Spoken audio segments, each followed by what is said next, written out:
আসসালামু আলাইকুম। জরিপ বলছে বিএনপির জনপ্রিয়তা কমে গেছে। আর জরিপটা করছে আপনার BRAC Institute of Governance and Development, অর্থাৎ BIGD ও ভয়েস ফর রিফর্ম যৌথভাবে এই মানে জরিপ পরিচালনাটা করছে।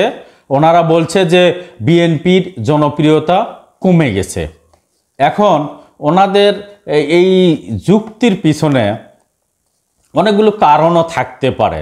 বিএনপির জনপ্রিয়তা কিভাবে কমলো, এর কারণটা হচ্ছে আপনারা দেখেন দীর্ঘ 15 বছর জনগণ আওয়ামী লীগের দুঃশাসনে অতিষ্ঠ হয়ে সবাই কিন্তু এক বাক্যে তারা বলেছিল যে সামনে হাসিনা পরবর্তী সময়ে ক্ষমতায় আসবে বিএনপি।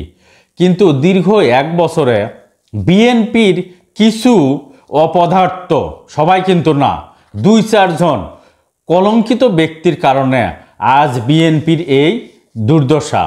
প্রত্যেকটি পেপার মিডিয়ায় এই সংবাদগুলো কিন্তু প্রচারিত করা হচ্ছে যে বিএনপির জনপ্রিয়তা কমে গেছে।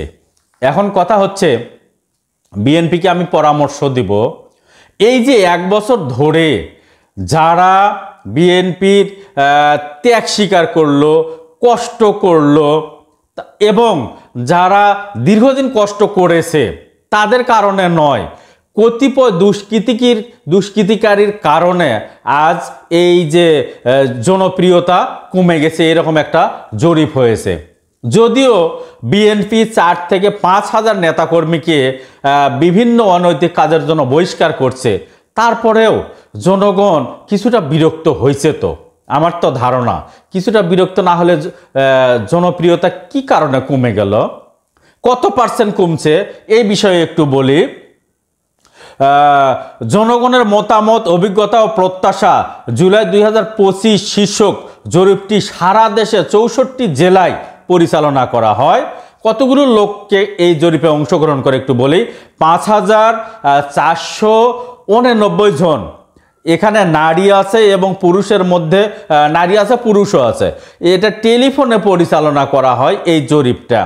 এবং চলতি বছরের আপনার 1 জুলাই থেকে 20 জুলাই এই তথ্য সংগ্রহ করা হয়, অর্থাৎ এটা আগস্ট মাস, গত মাসে 1 জুলাই থেকে 20 জুলাইয়ের মধ্যে এই জরিপটা তথ্য সংগ্রহ করা হয়।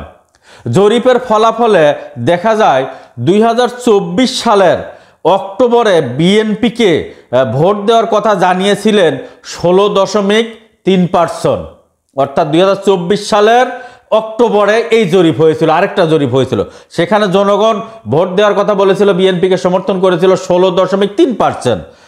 আর 2025 সালের এই জুলাইয়ে সেই হার কমে দাঁড়িয়েছে 12%, অর্থাৎ 24 সালে ছিল 16%, 16.3%, আর 25-এ এসে হলো 12।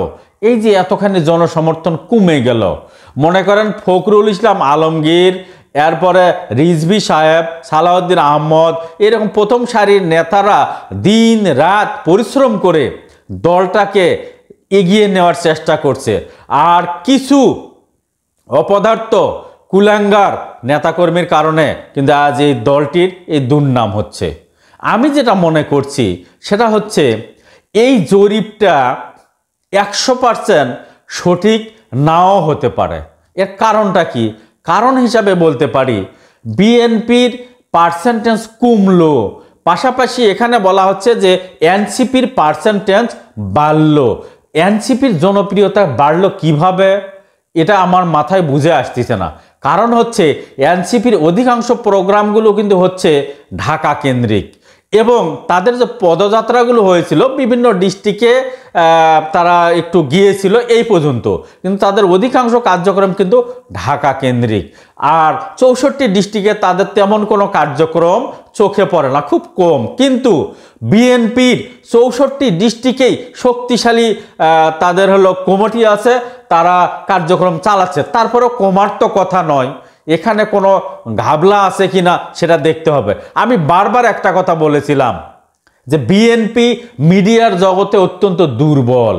এই যে বিভিন্ন সংগঠনগুলো জরিপ করে বিএনপির যে দুর্নাম প্রকাশ করছে, জনপ্রিয়তা কমে যাচ্ছে, কিন্তু বিএনপির এমন কোনো পদক্ষেপ নিচ্ছে না বা তার সংগঠনের এমন কোনো লোক নাই যে যারা জরিপ পরিচালনা করে সঠিক তথ্যগুলো কোনো মিডিয়াতে তুলে ধরবে। তাদের শক্তিশালী কোনো মিডিয়াও নাই।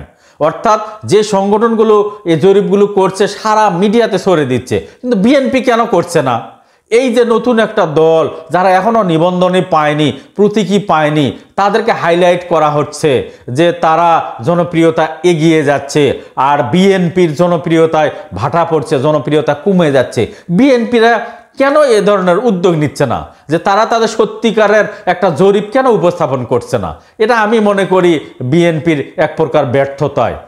আর এই যে জনগণ যে 1 বছরের মধ্যে বিএনপির প্রতি কিছুটা হলেও বিরক্ত হয়েছে, এটা কিন্তু সত্য ঘটনা।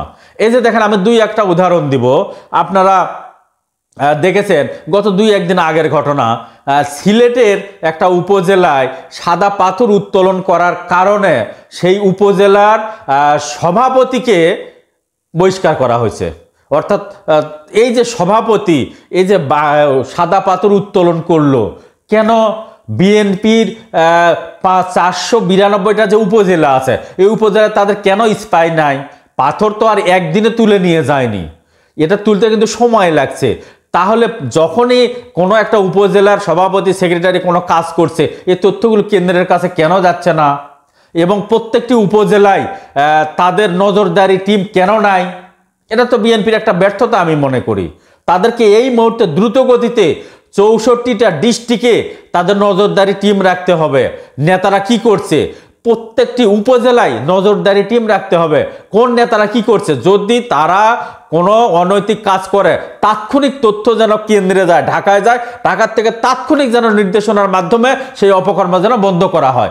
না হলে কিন্তু জনপ্রিয়তা আরও কমতে পারে।